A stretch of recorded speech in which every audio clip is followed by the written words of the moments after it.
Perkenalkan, saya Irfan Trilianto, NPM 026. Pengertian audit sektor publik. Istilah pemeriksaan seringkali diidentifikasi dengan istilah audit. Istilah pemeriksaan dalam UU Nomor 15 Tahun 2004 tentang pemeriksaan pengelolaan dan tanggung jawab keuangan negara. Di dalam isinya, pemeriksaan adalah proses identifikasi masalah, analisis dan evaluasi yang dilakukan secara independen, objektif, dan profesional berdasarkan standar pemeriksaan untuk menilai kebenaran, kecermatan, kredibilitas, dan keandalan informasi mengenai pengelolaan dan tanggung jawab keuangan negara. Karakteristik audit sektor publik. Ditinjau dari proses dan teknik audit, tidak ada perbedaan mendasar antara audit sektor publik dan sektor swasta. Namun demikian, karena karakteristik manajemen sektor publik yang berkaitan erat dengan kebijakan dan pertimbangan politik serta ketentuan perundang-undangan, auditor sektor publik harus memberikan perhatian yang memadai pada hal tersebut. Dalam hal proses politik, auditor harus secara jelas dapat membedakan hal-hal berkaitan dengan kebijakan yang ditetapkan dan dapat dikendalikan oleh entitas yang bersangkutan serta kebijakan yang ditetapkan di luar organisasi. Dalam hal ketentuan yang harus ditaati, auditor sektor publik dalam melaksanakan pekerjaannya banyak terikat dengan peraturan perundang-undangan dan ketentuan yang berlaku, mengingat hampir semua kegiatan pada sektor publik diatur dengan undang-undang dan ketentuan. Oleh karena itu, aspek kepatuhan terhadap peraturan sangat menonjol pada setiap pelaksanaan audit sektor publik. Berikut merupakan tabel perbedaan antara audit sektor private dan audit sektor publik di Indonesia. Dalam uraian pelaksanaan audit sektor privatnya yaitu kantor akuntan publik atau KAP, dan audit sektor publiknya yaitu lembaga audit pemerintah dan juga KAP yang ditunjuk oleh lembaga audit pemerintah.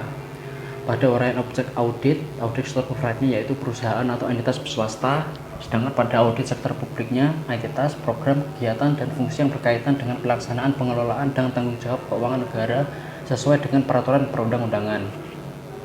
Pada uraian standar audit yang digunakan, audit sektor publik privatnya adalah standar profesional akuntan publik atau SPAP yang dikeluarkan oleh IAI. Sedangkan pada audit sektor publik, standar pemeriksa keuangan negara atau SPKN yang dikeluarkan oleh BPK. Pada uraian kepatuhan terhadap perundang-undangan, audit sektor privatnya adalah tidak terlalu dominan dalam audit, sedangkan dalam audit sektor publik merupakan faktor dominan karena kegiatan di sektor publik sangat dipengaruhi oleh peraturan dan perundang-undangan. Tujuan audit sektor publik. Organisasi sektor publik mendapat amanah dan kepercayaan dari masyarakat untuk menggunakan sumber daya publik. Oleh karena itu, mereka dituntut untuk mengelola sumber daya tersebut secara akuntabel dan transparan. Untuk meningkatkan akuntabilitas dan transparansi pengelolaan sumber daya tersebut, diperlukan audit pada sektor publik. Informasi yang diperoleh dari hasil audit sektor publik dapat digunakan oleh pihak internal atau entitas yang diaudit untuk melaksanakan perbaikan internal. Di samping itu, hasil audit juga diperlukan oleh pihak eksternal atau di luar entitas yang diaudit untuk mengevaluasi apakah yang pertama, sektor publik mengelola sumber daya publik dan menggunakan kewenangannya secara tepat dan sesuai dengan ketentuan dan peraturan. Yang kedua, program yang dilaksanakan mencapai tujuan dan hasil yang diinginkan.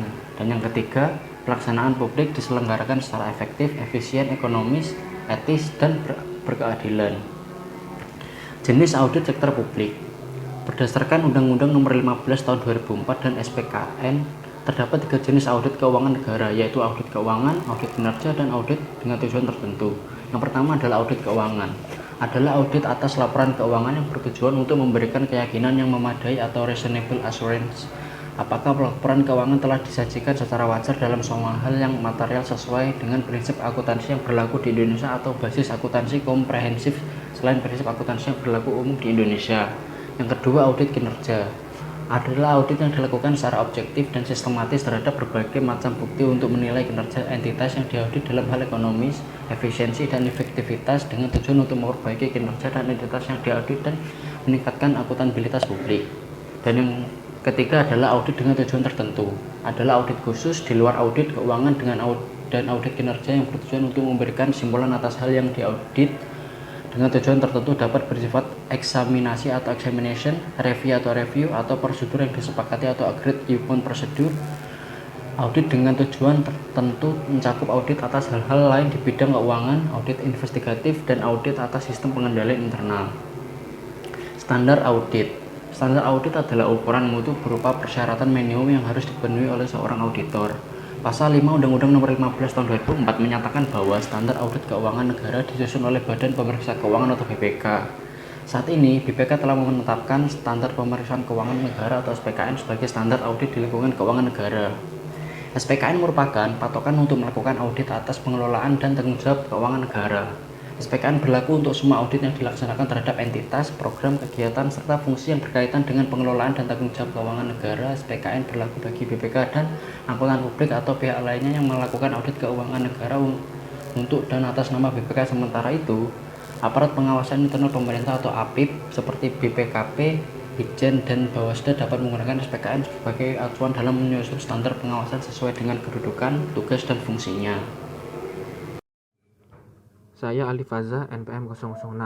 Auditor eksternal pemerintah dilaksanakan oleh Badan Pemeriksaan Keuangan atau BPK sebagai perwujudan dari Pasal 23E Ayat 1 UUD 1945.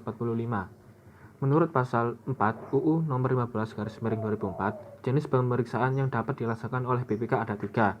Yang pertama ada pemeriksaan keuangan, yaitu pemeriksaan atas laporan keuangan.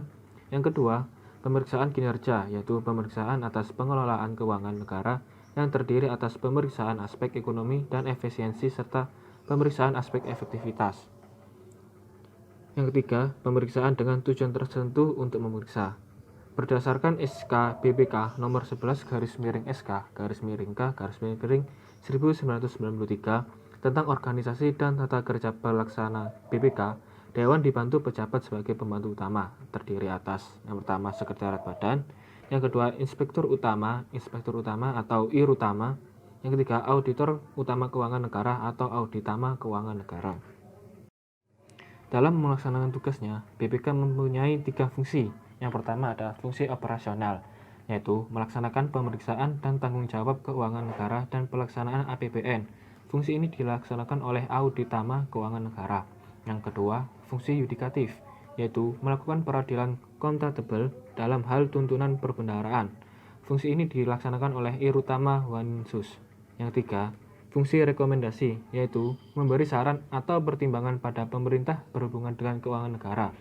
Fungsi ini dilaksanakan oleh IRUTAMA Renalef. Menurut tujuannya, pemeriksaan BPK bertujuan untuk pemeriksaan atas penguasaan dan pengurusan keuangan, pemeriksaan atas ketaatan pada peraturan perundang-undangan yang berlaku, pemeriksaan atas penghematan dan efisiensi dalam penggunaan keuangan negara, dan yang terakhir, pemeriksaan atas efektivitas pencapaian tujuan. Selanjutnya, auditor internal pemerintah. Biasa disebut sebagai aparat pengendalian internal pemerintah atau APIP, terdiri dari yang pertama BPKP, yang kedua Itjen Departemen atau Unit Pengawasan LPND, dan yang ketiga pengawasan intern BUMN. Tujuannya adalah untuk mendukung kelancaran dan ketepatan proyek pembangunan pemerintahan. Yang pertama BPKP atau Badan Pengawasan Keuangan dan Pembangunan. BPKP ini memiliki fungsi yang pertama pengkajian dan penyusunan kebijakan nasional di bidang keuangan dan pembangunan. Yang kedua, perumusan pelaksanaan kebijakan di bidang keuangan dan pembangunan. Yang ketiga, koordinasi kegiatan fungsional dalam pelaksanaan tugas BPKP. Yang keempat, pemantauan, pemberi bimbingan, dan pembinaan terhadap kegiatan pengawasan keuangan dan pembangunan. Dan yang kelima, penyelenggaraan pembinaan dan pelayanan admin di bidang perencanaan umum. Inspektorat Jenderal atau Itjen Departemen atau Unit Pengawasan, sebuah lembaga pemerintah non-departemen yang dibentuk berdasarkan Kepres RI nomor 44 dan nomor 45 tahun 74.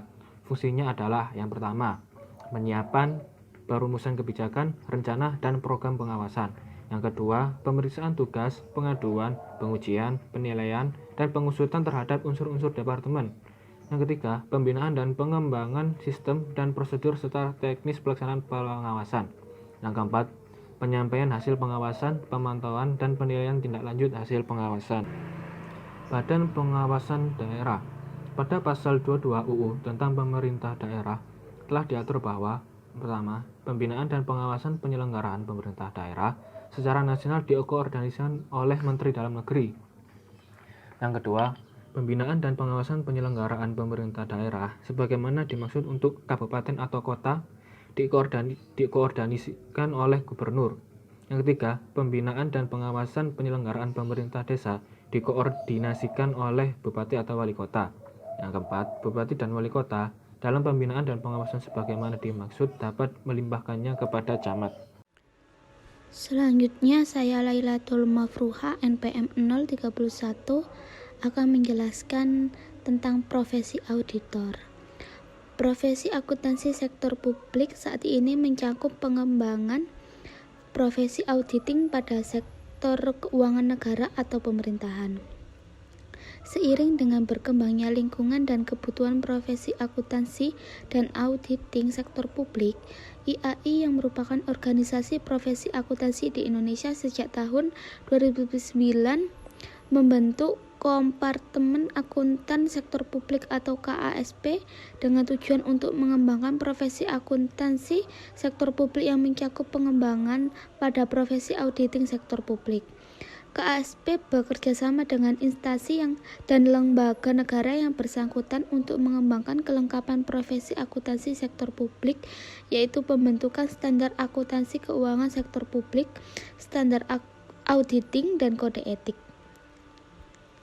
BPK juga dapat memanfaatkan hasil kerja dari aparat pengawas internal pemerintah untuk mewujudkan perencanaan yang komprehensif, memperhatikan segala masukan dari pihak lembaga perwakilan, serta informasi dari berbagai pihak, sehingga luas pemeriksaan dapat disesuaikan dan difokuskan pada bidang yang dapat berdampak pada kewajaran laporan keuangan serta tingkat efisiensi dan efektivitas pengelolaan keuangan negara.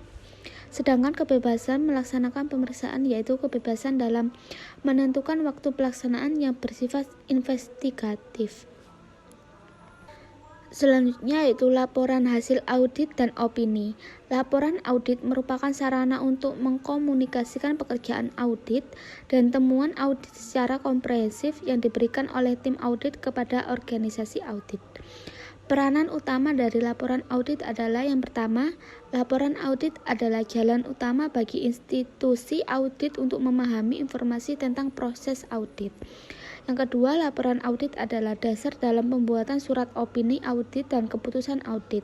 Yang ketiga, laporan audit adalah dasar yang penting untuk mengumpulkan dan mengolah informasi audit. Laporan audit tertulis berfungsi untuk yang pertama mengkomunikasikan hasil audit kepada pejabat pemerintah yang berwenang berdasarkan peraturan perundang-undangan yang berlaku. Yang kedua, membuat hasil audit terhindar dari kesalahpahaman. Yang ketiga, membuat hasil audit sebagai bahan untuk tindakan perbaikan oleh instansi terkait. Dan yang terakhir yaitu memudahkan tindak lanjut untuk menentukan apakah tindakan perbaikan yang semestinya telah dilakukan. Pada setiap akhir pelaksanaan audit, auditor harus menyiapkan konsep laporan audit.